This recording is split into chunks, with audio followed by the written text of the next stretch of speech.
Hi, it's Jen from Shabby Fabrics, back with the Simply Sweet table topper, and this month it's for October. We all have that season in our heart where it's time to get the pumpkins.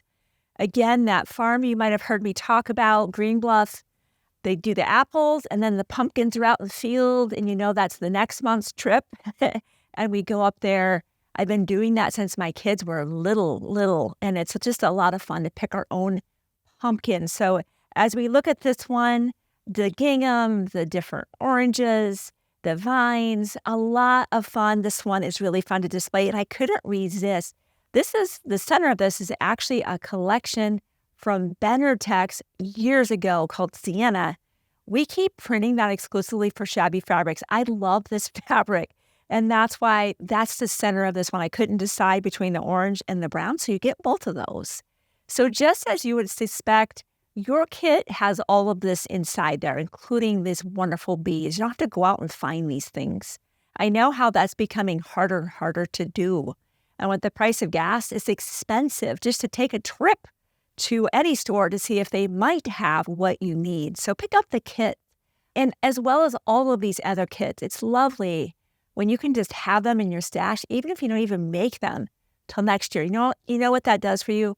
You have them and you have something to look forward to, which I love that. So just like we've been doing since we started this way back with the February project, we prepare our background. If you're just now seeing these videos, go ahead and go back to that first video, the February one, even the March and April one, where we show you how to prepare the background.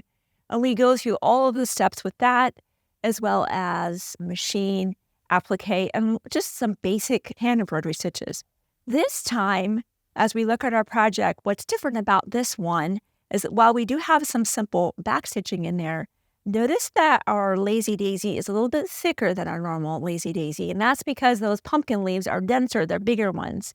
And so today we'll be doing what's called a double lazy daisy.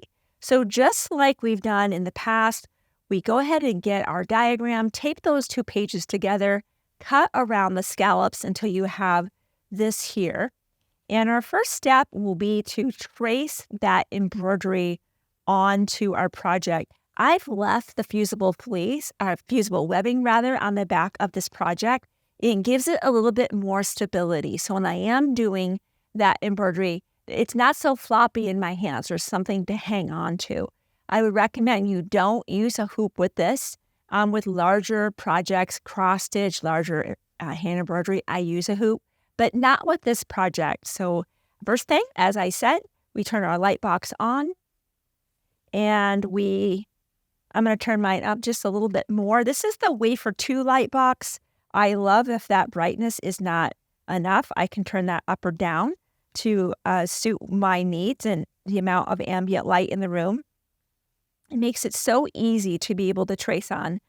Because I'm going to do the hand embroidery first, I can use a friction pen, which is a temporary marking tool, to just trace on my lines. Where the lazy daisy occurs, let's just look at our diagram. We're not going to draw that kind of teardrop shape because there's no need to draw that much on there. We just kind of draw dots, as you can see on the example I have, of where those lazy daisies will hit. And that's just kind of the beginning and end of that. You'll see more as I do some of the hand embroidery. So you'll get all of that traced first and get the hand embroidery completed, and then we come back and do the applique. So the first thing I want to do is we're going to actually get some close-ups. I'm just going to review the backstitch for you, and I recommend that you complete all of the backstitch for that vine, that whole kind of distance of that, and then add in the lazy daisies. I'll just do a short distance of the backstitch just to refresh you, nothing new with that. And then we'll come back and do our double lazy daisy. So we'll just get a close-up of that. Once that embroidery is done, we'll move back to the applique. So for the embroidery today, I'll be using an embellishing needle because I've got a thicker pearl cotton. That's what gives us the density. Sometimes we're using embroidery floss, sometimes pearl cotton. Today it's pearl cotton. This is from Wonderful. This is such a beautiful color. And I'm just going to take off this. Generally, the length I like to use is not more than from my wrist to my shoulder. Sometimes these wonderful rayon threads have a bit of a mind of their own, and so we will use some thread magic. The first thing I'll do, though, this is Hugo's Amazing Tape. You want to keep your thread good and organized, and you'll just cut a little bit of this. It doesn't leave any residue on the rayon thread at all. It just kind of keeps it from unraveling. So if you have that on a spool rack or on a thread rack, it's keeping it nice and organized.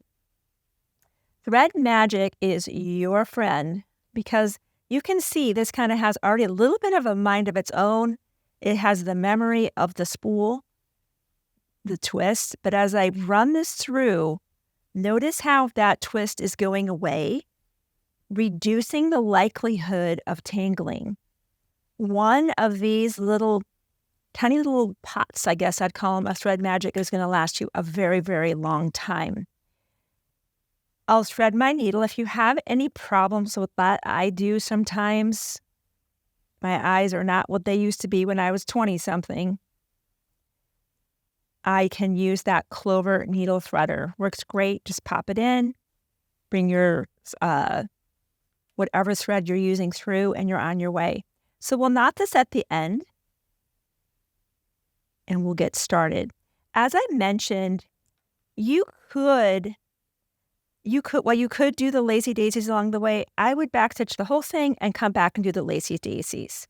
So let's see, what's a good place to start here? I'm just going to add in a couple extra lazy daisies so that we can kind of start doing this process a little bit quicker. And you know what? I love lazy daisies. I don't think you can have too many of them. So we'll just come up.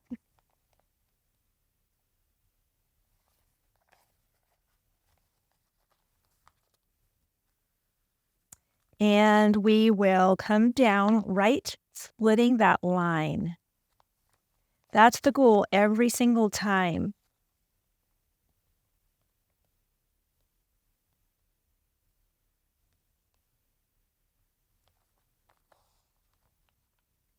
I've said it before, the back stitch is one of the oldest stitches that I've learned this when I was young. And let's just say that wasn't yesterday.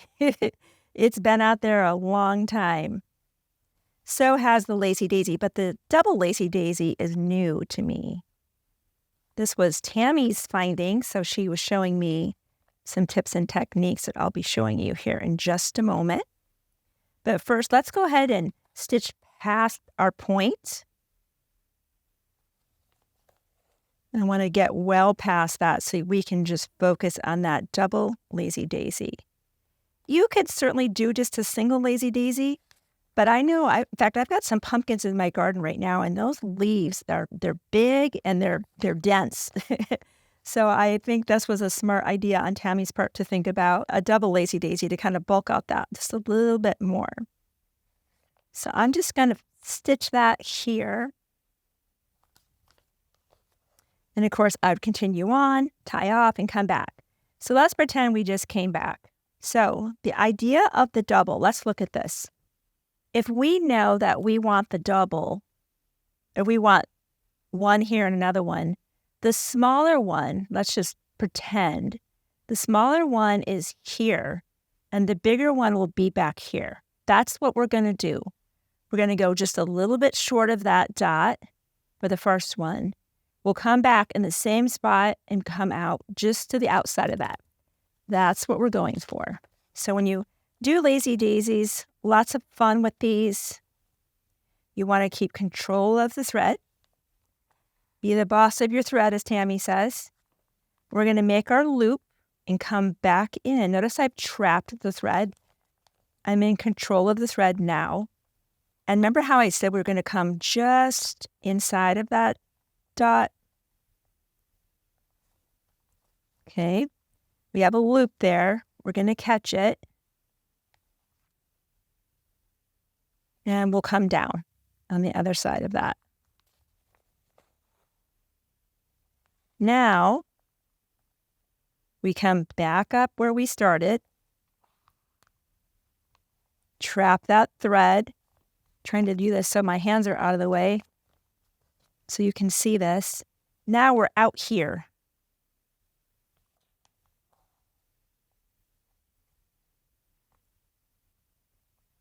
Now we've bulked this out.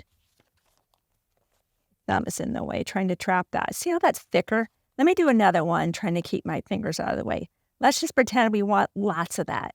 You can do as many as you want. You have about 30 to 35 beads. So you just, not everything's going to get a bead. That's fine. Let's do that again. We'll come up. I'll try to keep it on the table or keep it so you can see it a little bit better this time. Coming down. We'll go short of our dot. We come down.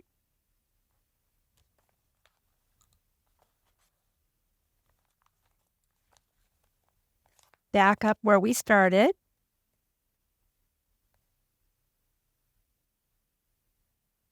Right there. Make another loop.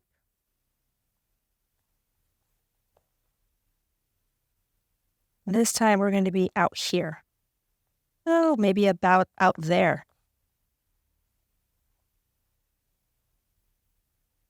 And see how we've bulked this out. I think it's on the back side. You probably can't see that as well. And we come back down.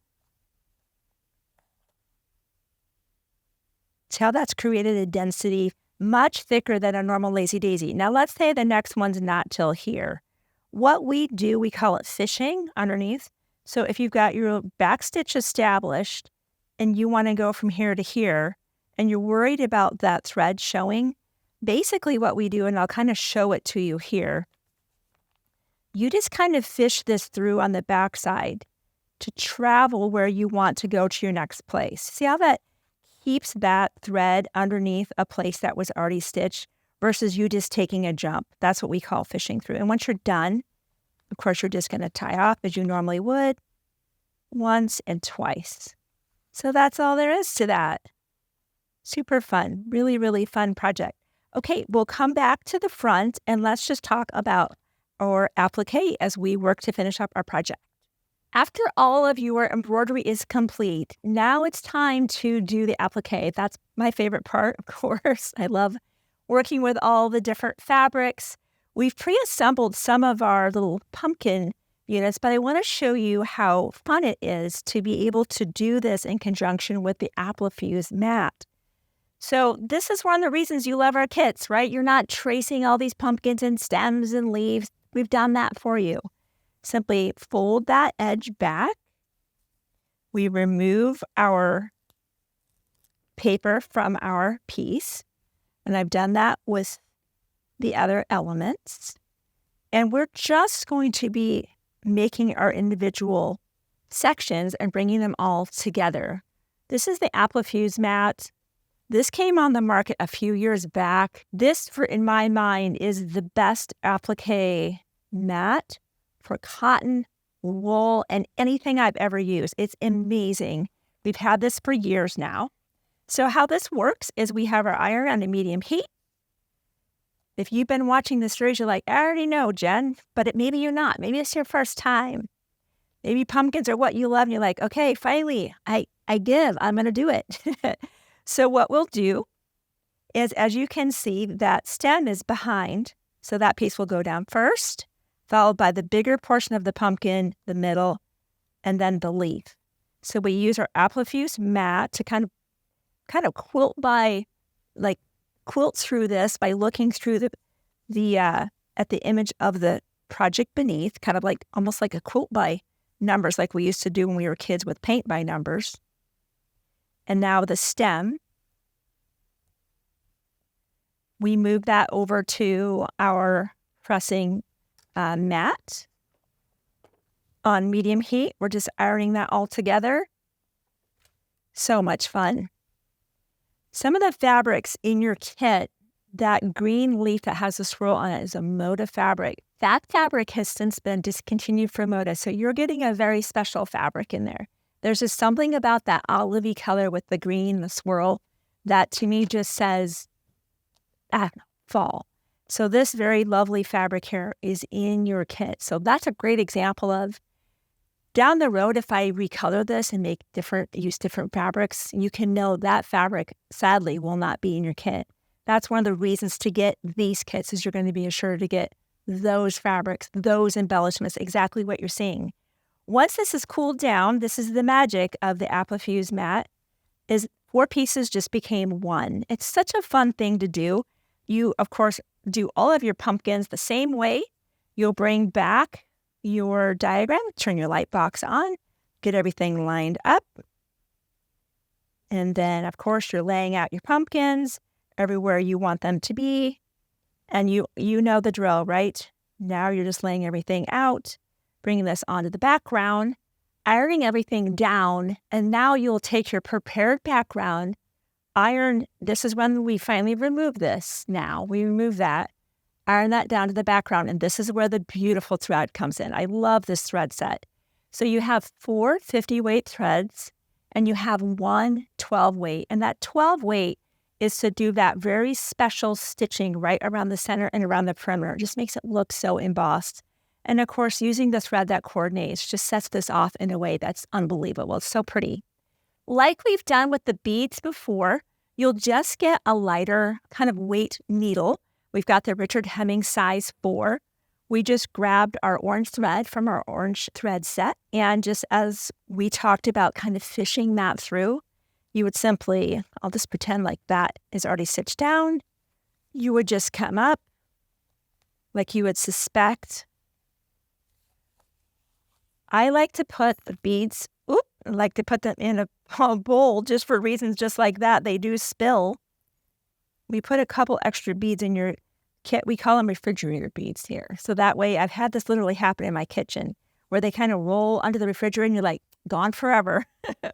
And now you come down and that's all you need to do. And as you travel up, you're literally just fishing through.